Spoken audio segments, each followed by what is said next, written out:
ओम सर्वमंगल मांगल्ये शिवे सर्वार्थ साधिके शरण्ये त्र्यंबके गौरी नारायणी नमोस्तुते। नमस्कार, स्वागत है आपका आचार्य वाणी में। मैं आचार्य डॉक्टर विक्रमादित्य आपके साथ हूं। आज का हमारा विषय है सिंह राशि वालों के लिए कैसा रहेगा 11 जून से लेकर 20 जून तक का समय है। देखिए, ग्रहों का परिवर्तन इन दिनों में खास तौर पर कई प्रकार के परिवर्तन होने के योग हैं। सूर्य संक्रांति करते हुए अपने राशि में परिवर्तन करते हुए वृष राशि से मिथुन राशि में प्रवेश करेंगे। साथ साथ एक बहुत बड़ा परिवर्तन ग्रहों का होने वाला है। शनि महाराज वक्री होने वाले हैं। शनि महाराज अपनी गति से चलते चलते जब वक्र हो जाते हैं तो कहा जाता है कि और शक्ति संपन्न हो जाते हैं। तो जिनके लिए शुभ है उनके लिए और ज्यादा शुभ योग बनाने वाले हैं, लेकिन जिनके लिए अशुभ है उनके लिए और ज्यादा उनके जीवन में कई बातों को रेट्रोस्पेक्टिव तौर पर कार्य करने में कुछ विघ्न उत्पन्न कर सकते हैं। तो सिंह राशि वालों, आपकी राशि के अनुसार सब शनि महाराज की सबसे पहले बात कर लें तो शनि महाराज आपके सप्तम भाव में चल रहे हैं और जिस प्रकार से ये 17 जनवरी को परिवर्तित हुए, उसके बाद अब 17 जून को परिवर्तित होकर वापस अपनी गति को वापस वक्र गति कर लेंगे, तो उसका प्रभाव आपके जीवन में पड़ने वाला है। देखिए, आपको अपने स्वभाव में परिवर्तन लाने का प्रयास करना पड़ेगा, अन्यथा शनि महाराज कुछ ना कुछ जिद के कारण से आपको परेशानी उत्पन्न करने के योग बना सकते हैं। सूर्य भी आपकी राशि के लग्नेश है और वो परिवर्तन का योग बना रहे हैं और वो आ रहे हैं आपके बड़े शुभ भाव में। लेकिन फिर भी संतान के साथ अपने संबंधों को ठीक रखने का आपको प्रयास करना चाहिए। इस बात का ध्यान रखते हुए कार्य बहुत करना जरूरी है। वैसे आपके लिए आपके रास्ते अवश्य बनाएंगे, लेकिन अपने कर्मों को सुधारने का आपको प्रयास करना चाहिए। कोशिश करें सदकर्म में अपने आप को लिप्त रखने का प्रयास करें, अन्यथा संतान के लिए समय भारी हो सकता है। आपकी राशि के अनुसार से ऐसे योग बन रहे हैं। खैर, इन दिनों में कहां कहां आपके लिए किस किस प्रकार से कौन से योग बनेंगे वो भी आपको समझ लेना चाहिए। बुध आपके बहुत बढ़िया स्थान में चल रहे हैं जो आपके जीवन में लाभ के योग बनाते दिखाई दे रहे हैं। सबसे पहले हम बात कर लें डेट वाइज, तो हम सबसे पहले बात करते हैं 11 जून की। 11 जून को तिथि के अनुसार से रविवार है, अष्टमी तिथि है, आषाढ़ मास की कृष्ण पक्ष की अष्टमी तिथि रविवार, और साथ साथ उस दिन मंगल चंद्रमा भी परिवर्तन के योग बना रहे हैं। सुबह सुबह करीब करीब 8:49 पर चंद्रमा जो है वो मीन राशि में प्रवेश कर जाएंगे, और साथ साथ सर्वार्थ सिद्ध नाम का योग भी उस दिन बना हुआ है। सर्वार्थ सिद्ध योग जो है वो विशेष तौर पर बड़ा अच्छा योग माना जाता है, जीवन में कल्याणकारी अवसर बनाता है और साथ साथ जीवन में आगे बढ़ने के अवसर प्राप्त भी होते हैं। दोपहर को योग जो आरंभ होगा वो आरंभ होगा 14:32 यानी 2:32 से लेकर रात्रि पर्यंत योग रहेगा। इसका पूर्ण लाभ आप ले सकते हैं। कोई नया कार्य आरंभ करना हो तो उसका लाभ आप अवश्य लेने का प्रयास कीजिएगा। ये समय आपके अनुकूल रहता दिखाई दे रहा है, लेकिन इस बात का भी ध्यान रखें कि शाम को 4:30 बजे से लेकर करीब करीब 6 बजे तक विशेष तौर पर राहु काल भी रहेगा उस दिन। तो उस समय में कोई कार्य ना करें, लेकिन जो सर्वार्थ सिद्ध योग जो आरंभ हो जाएगा उसके बीच में ये राहु काल पड़ेगा, तो उससे बचते हुए कार्य करेंगे तो आपके लिए नया कार्य शुभ करना उस दिन शुभ संपन्न हो सकता है।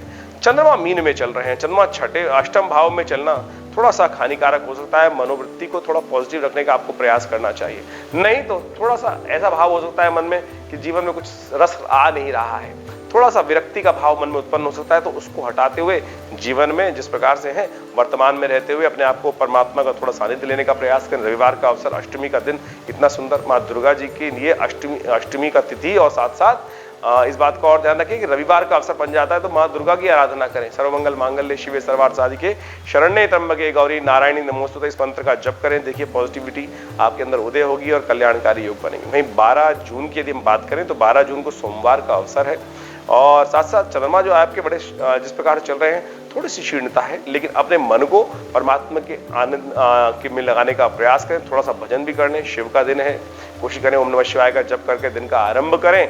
दिन आपके लिए विशेष तौर पर लाभ के योग बना सकता है, आपके लिए आगे उन्नति के योग बन सकते हैं। इस बात का भी आपको ध्यान रखना है, लेकिन आप इस बात का भी समझते हुए काम करें कि पॉजिटिव यदि सोचोगे तो पॉजिटिव काम होगा और नेगेटिव सोचोगे तो नेगेटिव काम होगा। तो पॉजिटिव सोचते हुए कार्य करने का प्रयास करें। लोगों को से थोड़ा मिलना का आहार व्यवहार जो है ज्यादा रखने का प्रयास करें। उनके द्वारा कुछ कार्य अच्छे संपादित हो सकते हैं। कुछ अच्छे बड़े मित्रों से संपर्क साधने का आपको प्रयास करना चाहिए। यदि पॉजिटिव वे से कोशिश करोगे तो बहुत अच्छे रिजल्ट आने के आपको योग बन सकते हैं। वहीं हम बात करें 13 जून की, 13 जून को मंगलवार का अवसर है, और उस दिन जो तिथि के हिसाब से हम भी समझ लेते हैं क्या क्या तिथि पड़ रही है। दशमी तिथि मंगलवार, रेवती नक्षत्र। देखिए, रेवती नक्षत्र एक गणमूल नक्षत्र के अंतर्गत आता है, तो इस बात का ध्यान रखना चाहिए कि जो जातक इस दिन जन्म लेंगे वो विशेष तौर पर गणमूल के अंतर्गत आएंगे तो उनकी मूल शांति करानी परम आवश्यक है। इस बात का ध्यान रखते हुए कार्य करना बहुत जरूरी है। इस दिन सर्वार्थ सिद्ध योग विद्यमान है।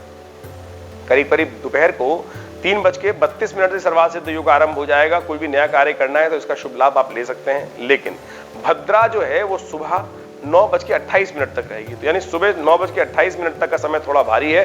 उसके बाद समय गति प्राप्त कर लेगा, लाभ के योग बना लेगा, चंद्रमा भी परिवर्तन के योग बना रहा है।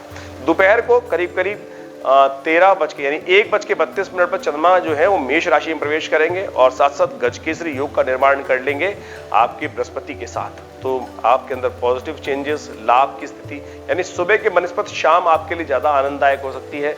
यदि व्यवसाय करते हैं तो उनके लिए भी उन्नति के योग बना सकती है। तो आप अपने कार्य के अनुसार से सोच समझकर कार्य करने का प्रयास करें। तो हमने कहा कि सुबह थोड़ी भारी है, शाम को आपको लाभ का अवसर प्राप्त होगा, गजकेसरी योग विद्यमान हो जाएगा और अगले आने वाले करीब करीब 2.5 दिन ये योग विद्यमान रहने वाला है। तो उसका लाभ आप अवश्य लेने का प्रयास कीजिएगा। 14 तारीख की हम बात कर लें तो 14 तारीख को 14 जून के लिए ग्रहों का योगा योग आपके लिए दिखाता है कि उस दिन विशेष तौर पर एकादशी तिथि बुधवार और योगिनी एकादशी है।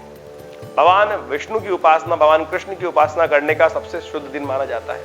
इस दिन भगवान विष्णु का विशेष तौर पर ध्यान करें, चावल का दान करें, जल का दान करें, पीपल का विशेष तौर पर पूजन करें, पीपल के ऊपर थोड़ा जल डाल के आए, हो सके तो गौ सेवा करने का प्रयास करें। ये सारे के सारे योग कर कर आप लाभ ले सकते हैं। आपकी कुंडली में आज उस दिन भी विशेष तौर पर यदि 14 तारीख की बात करें तो गजकेसरी योग विद्यमान है। चंद्रमा की स्थिति बृहस्पति के साथ बहुत शुभ बनी हुई है, लेकिन वहां राहु भी बैठा हुआ है। तो इस बात का ध्यान रखें कि धर्मरत रहेंगे तो लाभ प्राप्त होगा। अच्छे कार्य अपनी तरफ, पुण्य कार्य ज्यादा से ज्यादा करने का प्रयास करें। मन में नेगेटिविटी ना लाएं। भाग्य में जब राहु आ जाता है तो विशेष तौर पे थोड़ा सा मन में नेगेटिव बात भी उत्पन्न करने का प्रयास कर देता है, धर्म से व्यक्ति को दूर करने का प्रयास करता है।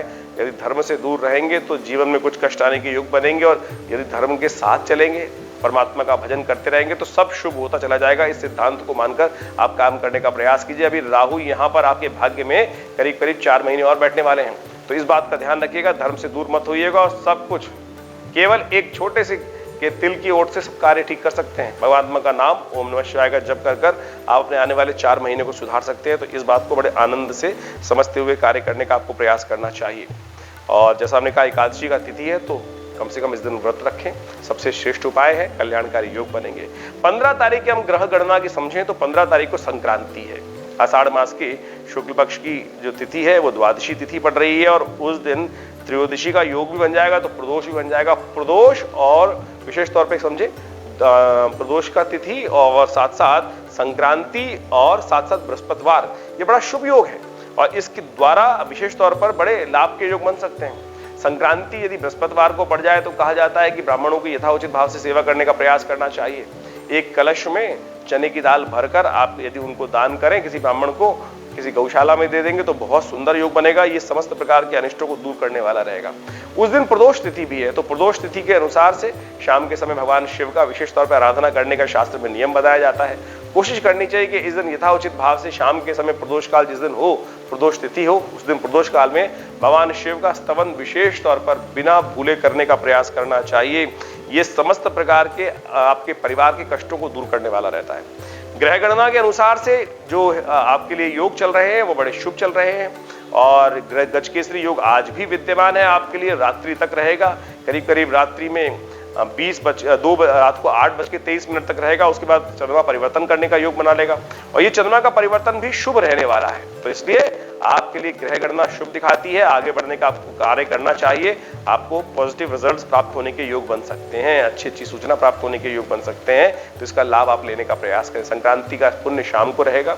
शाम को करीब करीब 6:16 पर जो सूर्य है वो परिवर्तित होकर आपकी मिथुन राशि में प्रवेश करेंगे। मिथुन राशि में प्रवेश करके आपके 11वें भाव में अवस्थित हो जाएंगे।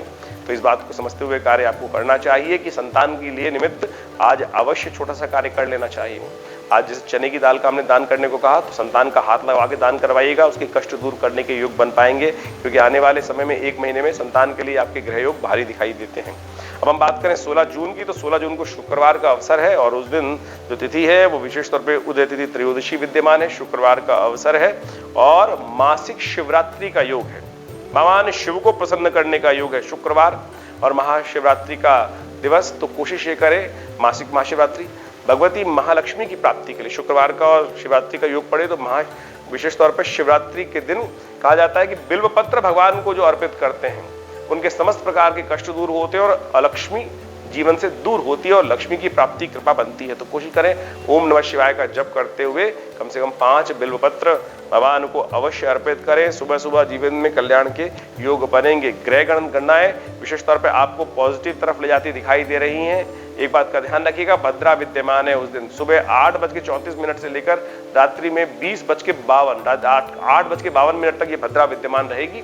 तो आपको इस बात का ध्यान रखना है कि इस भद्रा के काल में कुछ नया कार्य आरंभ करने से बचना चाहिए। रूटीन के कार्य जैसे चल रहे हैं वैसे करने का आपको प्रयास करना चाहिए। कोई नई चीज की खरीद, नया कार्य व्यवसाय आरंभ करना, नए क्षेत्र में कार्य करना आरंभ करना, नई अपॉइंटमेंट लेना इस समय में कष्ट के योग बना सकता है। तो ऐसे में आप कोशिश करें भद्राय नमः ये मंत्र है विशेष तौर पर, इसका ध्यान करते हुए, इसका मंत्र जप करते हुए ओम भद्रं कर्णेभिः शृणुयाम देवा ये वेद का मंत्र भी है, इसका भी उच्चारण कर सकते हैं। लेकिन ओम भद्राय नमः जो विशेष तौर पर इसका भी जप कर लेंगे तो उससे भद्रा के द्वारा किए गए अनिष्ट जो है उससे दूर करने के योग बन जाते हैं।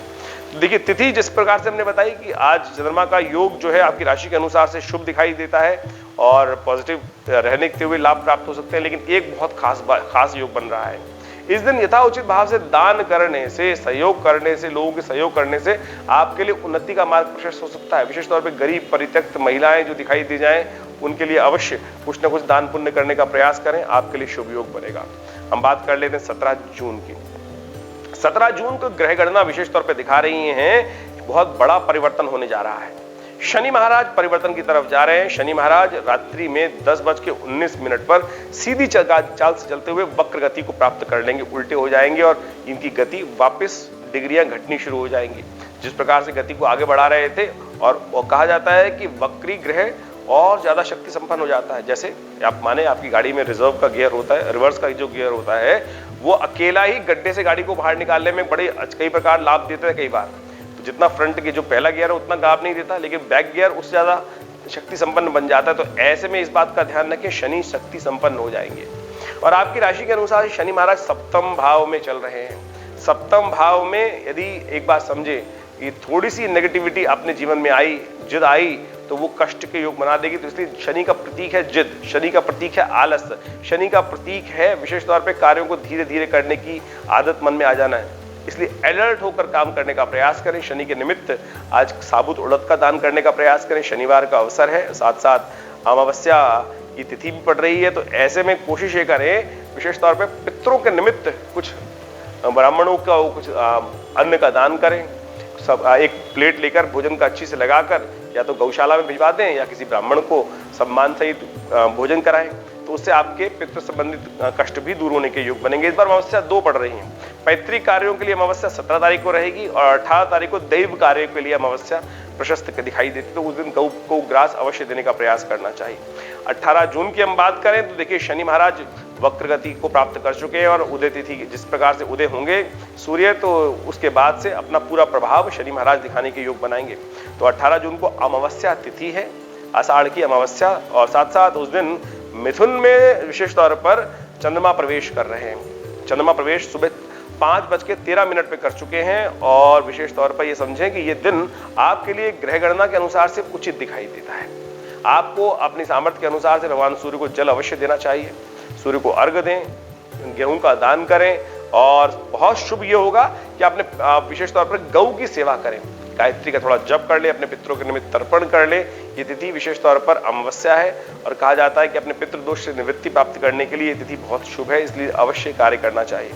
ग्रह गणना के अनुसार से विशेष तौर पर सिंह राशि की बात करें तो सिंह राशि वालों के लिए ये ग्रह अच्छा दिखाई देता है। दिन लाभदायक स्थिति उत्पन्न कर सकता है और विशेष तौर पर लाभ की स्थिति बना सकता है।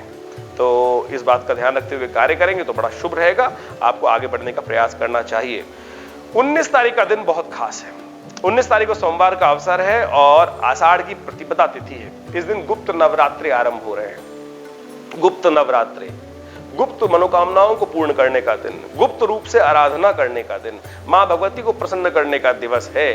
तो ऐसे में विशेष तौर पर गुप्त नवरात्रियों पर माँ भगवती को प्रसन्न करने के लिए अवश्य कार्य करने का प्रयास करें। माँ भगवती के निमित्त दुर्गा पाठ करने का प्रयास करें। हमने विवेकानंद योगाश्रम में विशेष तौर पर दुर्गा सप्तशती के सहस्त्र चंडी का यज्ञ का आयोजन किया है, तो आप भी उसमें सम्मिलित हो सकते हैं और अपने निमित्त हमारे जो विद्वान ब्राह्मण गण हैं उनसे अपने निमित्त अनुष्ठान कराने का योग बना सकते हैं। इस दिन चंद्र दर्शन भी होगा।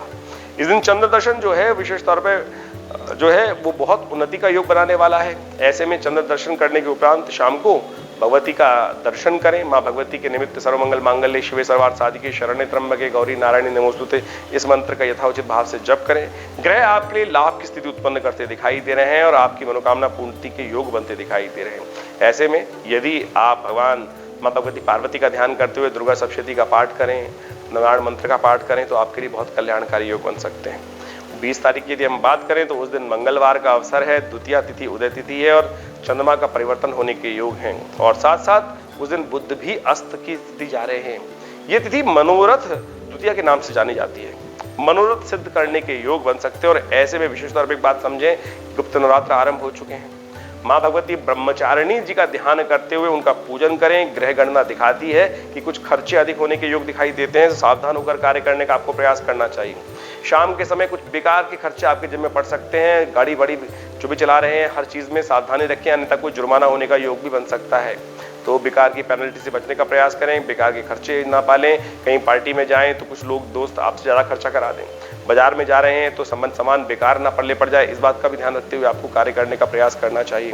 मंगल और विशेष तौर पर एक बात समझें, शुक्र का और चंद्रमा का योग मन, साहस और साथ साथ जो शुक्र ऐश्वर्य का प्रतीक है, ये सारे के सारे गलत बातों में भी मन रुझान जा सकता है, गलत बातों में धन खर्च हो सकता है। तो इसलिए जो भी काम करें तामसिक प्रवृत्ति न जागे, इस बात का ध्यान रखते हुए कार्य करने का आपको प्रयास करना चाहिए। मैंने इस बार दिन के आरंभ में कहा आपको सिंह राशि वालों को विशेष तौर पर माँ ब्रह्मचारिणी देवी का ध्यान करना चाहिए। नमो देवी महादेवी शिवाय नमः प्रकृति भद्राय नेता पंडिता स्मृताम इस मंत्र का यथाउचित भाव से जप करते हुए यदि कार्य करेंगे तो कल्याणकारी योग बनेंगे। गुप्त नवरात्रि चल रहे हैं और हमने विवेकानंद योगाश्रम में बहुत बड़ा यज्ञ का आयोजन किया है। आप सब उसमें अपने नाम से यज्ञ कराने के लिए हमारे दिए गए नंबर पर संपर्क कर सकते हैं और इस अनुष्ठान में माँ भगवती को प्रसन्न करने के लिए सुंदर प्रकार से 9 दिवस पर्यंत यज्ञ रखा गया है। आप सब इस यज्ञ में सम्मिलित हो सकते हैं और माँ भगवती के निमित्त अपने अनुष्ठान में भाग लेने के लिए विशेष तौर पर अपने नाम के लिए व्यवस्था करा सकते हैं। पूरी डिटेल्स इन नंबर्स पे आपको मिल जाएगी। ये गुप्त नवरात्रे मनोकामना सिद्धि के लिए बहुत अद्भुत होते हैं। जीवन में कई प्रकार के कष्ट चल रहे होते हैं, कोई मुकदमा, कोई सेहत संबंधी समस्या, कई प्रकार की विकट समस्याएं जीवन में उत्पन्न हो जाती हैं। उन सब का हल माँ भगवती की आराधना ही है। माँ की कृपा से समस्त प्रकार के कष्टों को दूर करने के योग बन जाते हैं। तो प्रयास करें इन गुप्त नवरात्रों में माँ भगवती का सानिध्य लें। विवेकानंद योगाश्रम में ये यज्ञ आरंभ हो जाएगा 19 तारीख से। तो आप सब इस दिन कम से कम माँ भगवती का दर्शन करें। यदि बहुत दूर हैं तो अपने नाम से आपने उस आहुति को प्रदान कराने के लिए इस आश्रम में जो यज्ञ किया जा रहा है उसमें अपने नाम को रजिस्टर कराएं।